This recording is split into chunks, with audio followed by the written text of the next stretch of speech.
from the main station to a secondary one. And we were not met on the platform by Semyon Alexandrovich himself, as protocol, tradition, family connection, and, ultimately, simple respect for an elder brother should have required, but only by a member of the reception committee, a minister of the imperial court, who, incidentally, immediately departed for the Nikolai I station to receive the Prince of Prussia. But since when has the heir to the Prussian throne been accorded more attention in Moscow than the uncle of His Majesty, the Admiral General of the Russian fleet, and the second most senior of the Grand Dukes of the imperial family?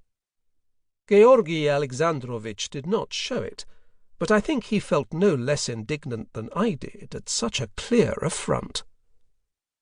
It was a good thing, at least, that Her Highness, the Grand Duchess Yekaterina Ioannovna, had stayed in St. Petersburg.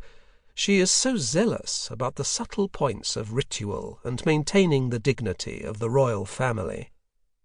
The epidemic of measles that had laid low the four middle sons, Alexei Georgievich, Sergei Georgievich, Dmitri Georgievich, and Konstantin Georgievich, prevented Her Highness, an exemplary and loving mother, from taking part in the coronation, the supreme event in the life of the state and the imperial family. There were, it is true, venomous tongues, who claimed that Her Highness's absence at the celebrations in Moscow was to be explained less by maternal love than by a reluctance to play the part of a mere extra at the triumph of the young Tsarina. There was also mention of last year's incident at the Christmas ball, when the new Empress suggested that the ladies of the royal family should establish a handicraft society, and that each of the Grand Duchesses should knit a warm cap for the little orphans at the Mariinsky orphanage. Perhaps Yekaterina Ioannovna's reaction to this proposal was a little too severe. It is even quite possible that since then relations between Her Highness and Her Majesty had not been entirely good. However, no provocation was intended by my lady's not coming to the coronation. I can vouch for that. Whatever Yekaterina Ioannovna's feelings towards Her Majesty may be, under no circumstances would she ever presume to neglect her dynastic duty without a very serious reason.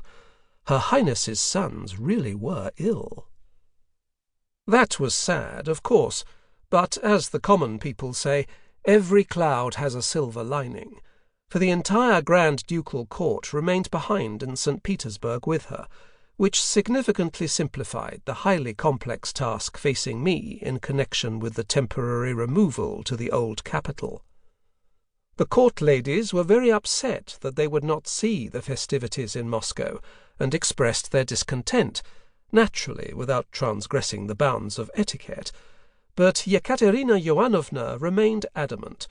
According to ceremonial procedure, a lesser court must remain where the majority of the members of the Grand Ducal family are located, and the majority of the Georgieviches, as our branch of the imperial house is unofficially known, had stayed in St. Petersburg.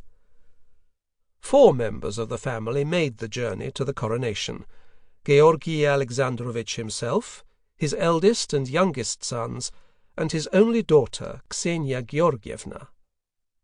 As I have already said, I was only too pleased by the absence of the ladies and gentlemen of the court.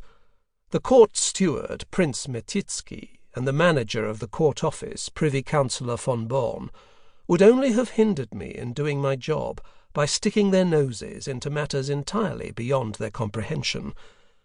A good butler does not need nannies and overseers to help him cope with his responsibilities. And as for the ladies-in-waiting and maids of honour, I simply would not have known where to accommodate them, so wretchedly inadequate was the residence allocated by the Coronation Committee to the Green Court, as our household is known, from the colour of the Grand Duchess's train. However, we will come to the matter of the residence later. The removal from St. Petersburg went smoothly. The train consisted of 3 carriages. The members of the royal family travelled in the first, the servants in the second, and all the necessary utensils and the luggage were transported.